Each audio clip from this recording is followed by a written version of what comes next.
علیکم ورحمۃ اللہ۔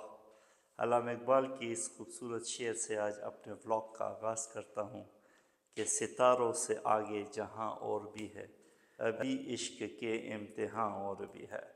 میرے دوستو، بھائی اور بزرگوں، آج میں نے جس موضوع کا انتخاب کیا ہے وہ غلامی کا خاتمہ ہے، کہ اسلام نے غلاموں کی آزادی کا جب حکم دیا اس کے کیا اثرات معاشرے پر پڑے۔